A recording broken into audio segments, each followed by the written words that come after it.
Hey everyone, this is my first tab retreat. I'm super excited to be here. Hopefully give you guys some value today about the recession. Okay, KPIs to watch during the recession. This is KPIs, metrics.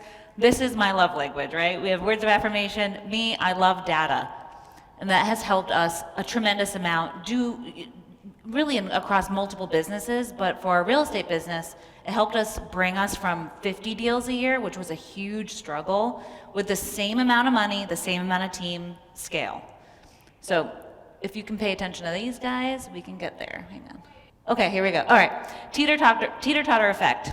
There is always a market. It's just either a seller's market or a buyer's market. Right now, we're transitioning into a buyer's market. It was mayhem for a long time, right? The last couple of years, if you got a deal, this thing sold. You got 100 offers in a weekend, and unfortunately, that's no longer the case, right? For a lot of reasons that have been covered already, buyers now have the choice. So when we hold the inventory, this can be really stressful, right? It's a little bit easier for us to buy a deal now from a homeowner, which is great, but now when we're ready to turn it, it's harder. Okay, so we've got to be better. Now is the age of the professional for sure to capitalize on this opportunity. This is a huge opportunity for all of us. This is really similar to '08, where if you know what you're doing, you're going to make a lot of money right now. Just out of curiosity, raise your hand if you do not have a team. If it's just you and your spouse or just you. Okay, awesome. Right now, for you guys, we're going to be dealing with a lot of uncertainty into how to grow your business and how to grow your team, all right? People who have big teams, where they're dealing with uncertainty is more so how to monetize their inventory, right? But there's two pieces of this uncertainty. I want to take a second to say that having an issue like this and feeling that struggle with either growing your team or, pivoting in your company and how you're monetizing stuff, this is the opportunity. We got to lean into this. Problems are amazing. They are not stop signs. So you got to get your head right for that first. If you identify a problem, you are already winning. Just don't stop. Okay, so uncertainty. This kind of speaks really to my heart, because fear is something that I've dealt with a lot, and really across all businesses, but it's especially growing a business. How the heck do I do this, right? What the heck do I do when I get slapped in the face with something?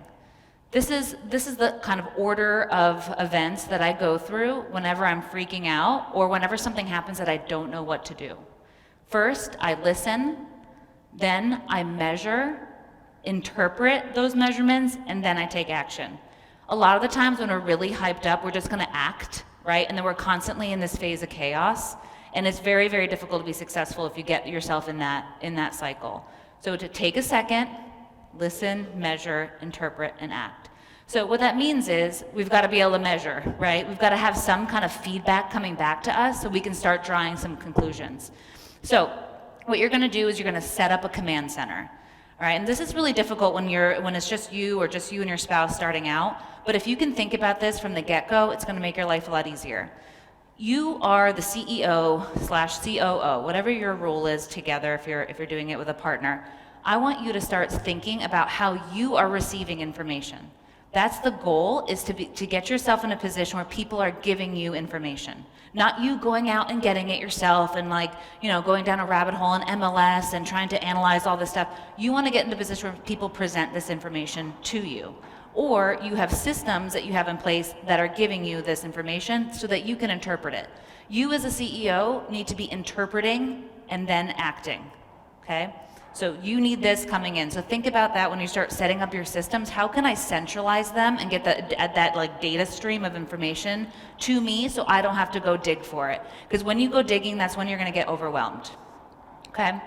All right. Now, when data comes in, there's two parts of this equation. And I'm going to try to go through this quickly because I only have 15 minutes here. So we can talk about this later for sure in depth. But I'm a big football fan.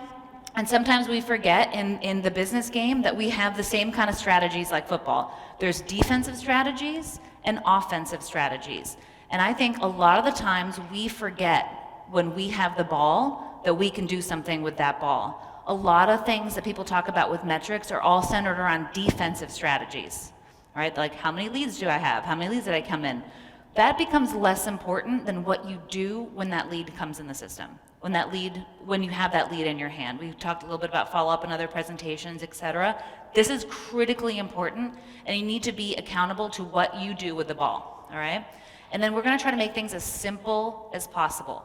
We're not gonna get super complex and have 17 layers of stuff to interpret. We wanna keep it simple, offense and defense.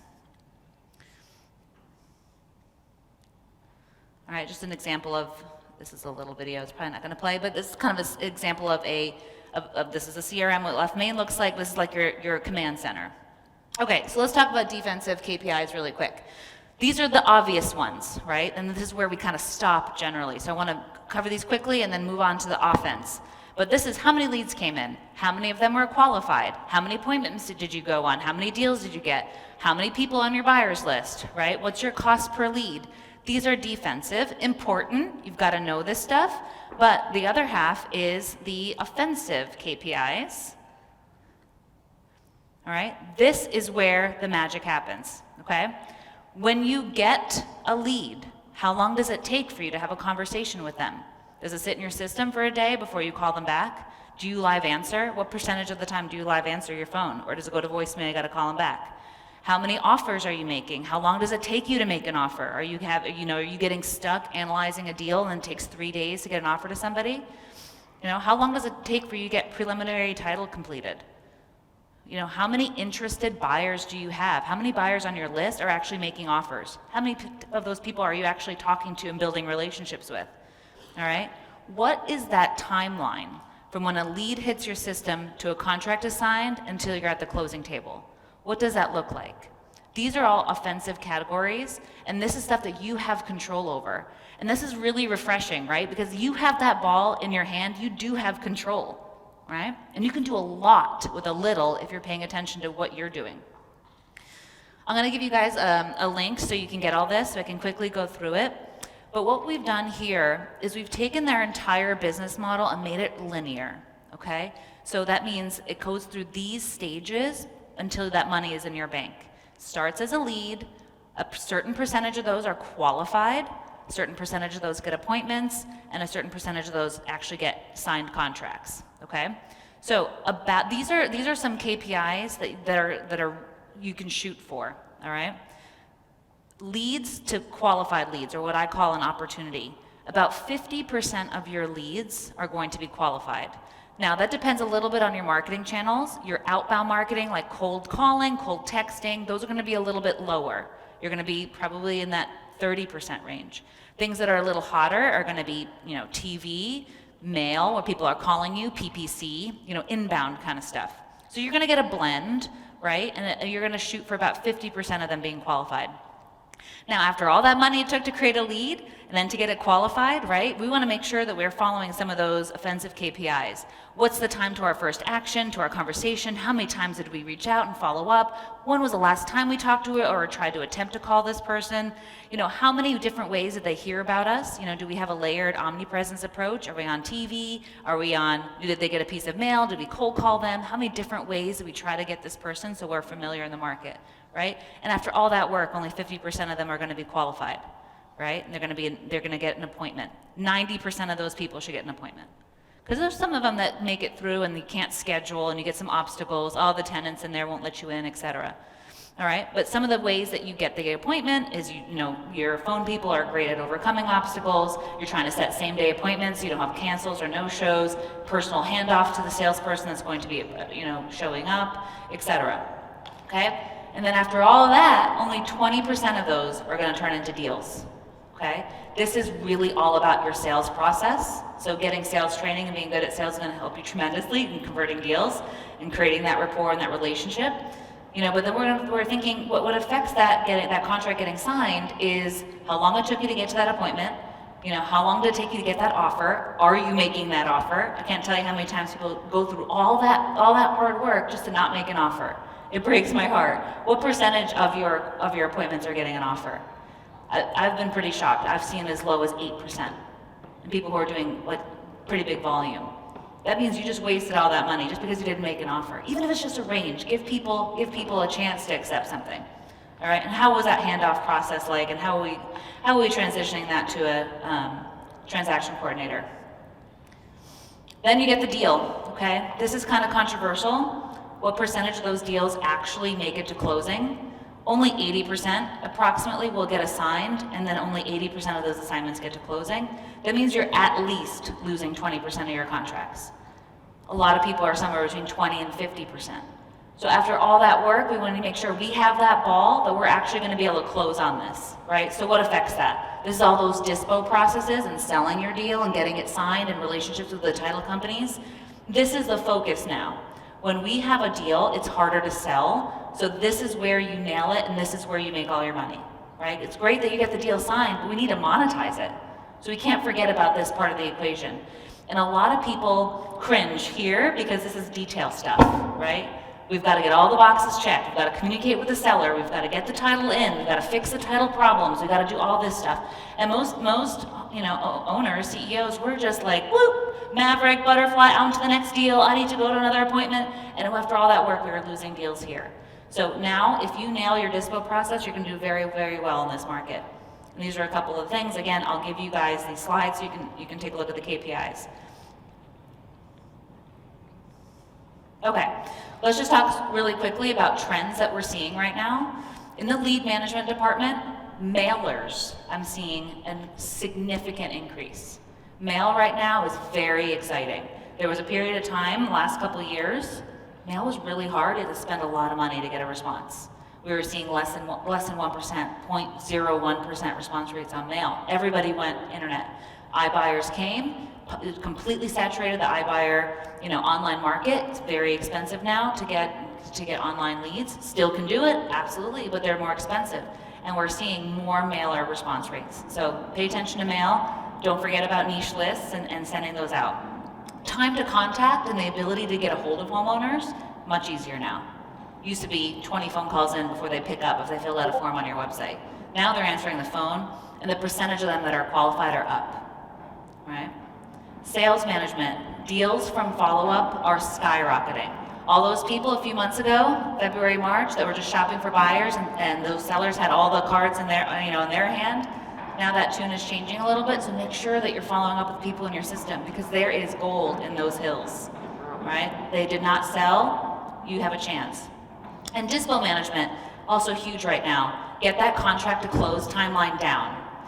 Interesting tidbit, day of the week that offers are being made by buyers right now, the highest days, and this is like significantly higher, Mondays and Tuesdays. If you send a deal out to your list on a Monday or a Tuesday, you're gonna get the most offers on it. This was really mind shifting for me when looking at that data, right? We get all that data back and trying to make a good decision. Before, when we got a contract signed, I wanted that thing out within 24 hours. I don't care what it is, you send that thing out, get all the information, get all the pictures, and you like fire drill to get that out to your buyer's list. Well, we found that with homeowners, we tend to get contracts signed towards the end of the week. Homeowners were signing Thursdays, Fridays, and if we sent that deal out on a Friday or a Saturday, we had lower numbers of offers.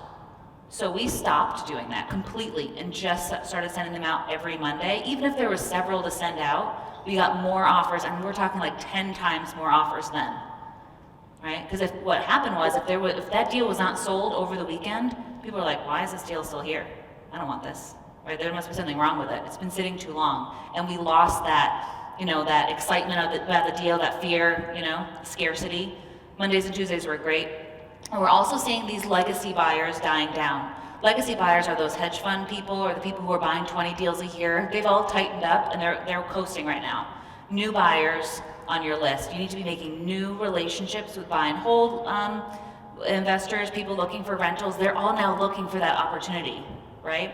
So reach out for new people. Don't just rely on the people that you know. Don't be lazy about that. Oh, this person bought 5 deals for me. I don't want to go through it. I'm just going to sell it to that person. They're not going to pay or they're not going to buy.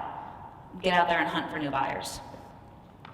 Okay, I tried to cover a bunch. I'm out of time. This is my QR code. All those slides are there if you want to download them. I have a little Google link. I have a Calendly link. I'd love to chat with you guys about your data, about your metrics, about your systems.